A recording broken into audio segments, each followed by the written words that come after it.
एक मशवरा मैं आपको दूंगा यहाँ पे कि जहां मर्जी इन्वेस्ट कर लें फाइज और प्लॉट्स पे टीएच क्वेटा में ना कीजिएगा। So there is no point, it is just baseless pointless कि आप जो है वो अपना पैसा फाइज में लगाएं।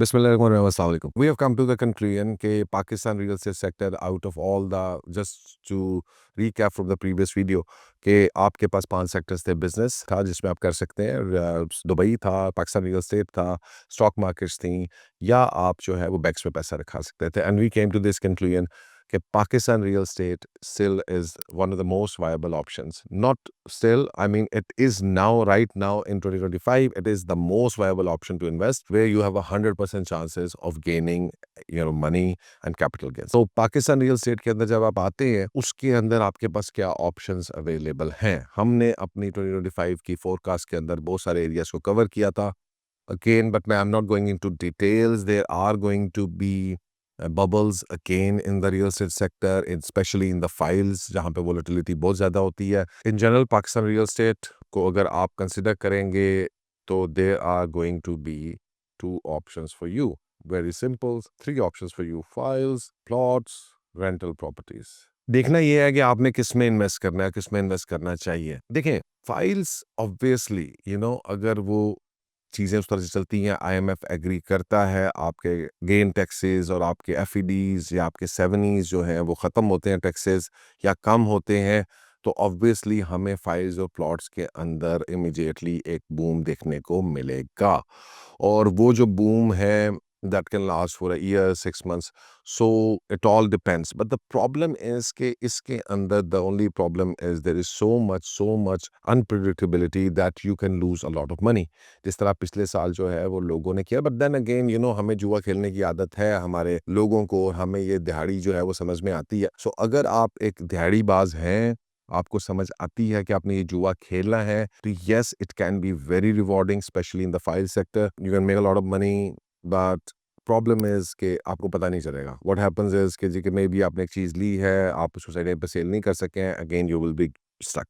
बट अगर आपने इसमें करना है, as of now my recommendation is to jump right now, right away into this sector. Don't wait, okay? The more you wait, the more you are gonna risk जो है वो उसको एक्सपोज करेंगे। तो jump right into it, right at these prices. Don't wait for it to come down, because even if you buy it right now, it's still 10-15% का prices का फर्क आया भी, so it doesn't matter. Even अगर कोई नुकसान होगा भी तो आपका 10-15% का होगा।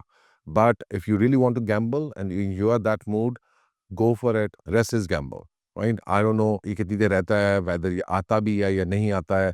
So similarly, for me, files in general is a good place, like doubling your money in a very short period of time. If you can do that, you can achieve that, do that. But remember one thing, very important, वो ये है कि जनाब 80% of you are not going to make money out of it. No matter जितना मर्जी आप सोचेंगे आप इतने स्मार्ट हैं, आप इतने अक्लमंद हैं, आप ये कर लेंगे, वो कर लेंगे। जितने लोग स्टॉक मार्केट्स में जाते हैं, जितने लोग फॉरेक्स में जाते हैं, जितने लोग इस तरह की ट्रेडिंग में जाते हैं, वो सारे के सारे यही सोचते हैं। वो उस एक बंदे को देख लेते हैं जो बड़ा कामयाबी से वो तजर्बा कर लेता है, या एक सक्सेस को देखते हैं, उस बंदे की फेलियर्स को नहीं देखते। So yes, there are chances to make money, but are you the lucky 10%, 20%? That's up to you to find out for yourself, right? But मेरी रिकमेंडेशन नहीं होगी टू इन्वेस्ट इन फाइल्स। उसकी रीज़न ये है कि जी कि when we can make a similar amount of money in another sector, और जब हम उसमें बहुत सेफली उसमें प्ले करके हम वो पैसा कमा सकते हैं, तो हमें गैम्बल करने की ज़रूरत क्यों है? हमें गैम्बल नहीं करना। अगर हम उतना ही पैसा, या चले उससे 10-20% कम भी पैसा कमा लें, कोई मसला नहीं है। But at least what is more important to you is you want to be making money surely, for sure, right? You don't want to make money just by luck or by chance, okay? So आपके लिए important क्या है? आपके लिए वो 10-20% extra कमाना important है, जो सिर्फ और सिर्फ 10 से 20% लोग कमाएंगे, या आपके लिए 100% श्योरिटी के साथ थोड़ा सा कम कमाना, वो आपके लिए ज़्यादा important है? आपके लिए स्टेबिलिटी ज़्यादा important है, या आपके लिए दिहाड़ी ज़्यादा important है? आपके लिए हर साल 15-20% का इंक्रीमेंट ज़्यादा इंपॉर्टेंट है, या आपके लिए जो है वो 4 साल में 1 दफ़ा, 5 साल में 1 दफ़ा, 6 महीने की दिहाड़ी लगाना ज़्यादा इम्पोर्टेंट है। So these are the things which you have to keep in mind जब आप डिसाइड कर रहे हैं आज की तारीख के अंदर कि आपने फाइल्स में इन्वेस्ट करना है, प्लॉट्स में इन्वेस्ट करना है या आपने रेंटल प्रॉपर्टीज़ में इन्वेस्ट करना है। My take, I'm very clear.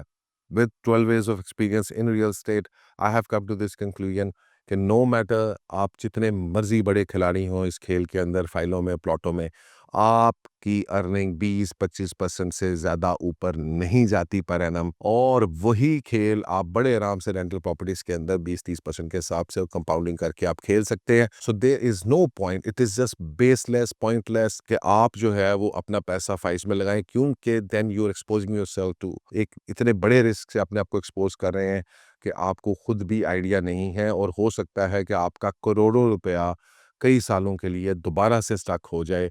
इस तरह कई लोगों को मैं जानता हूँ जिनका करोड़ों रुपया ग्वादर में पिछले 5-6 सालों से स्टक है, जिनका कई करोड़ रुपया क्वेटा की फाइलों में पिछले 3-4 साल से स्टक है और उस 3-4 साल में उसने कोई ग्रोथ नहीं की। अब अगर वो ऊपर जाता भी है और वो दोबारा से they are gonna do the same mistake, they are gonna take an exit जब वो ऊपर जाता है। So because they don't know how trading works and how things work.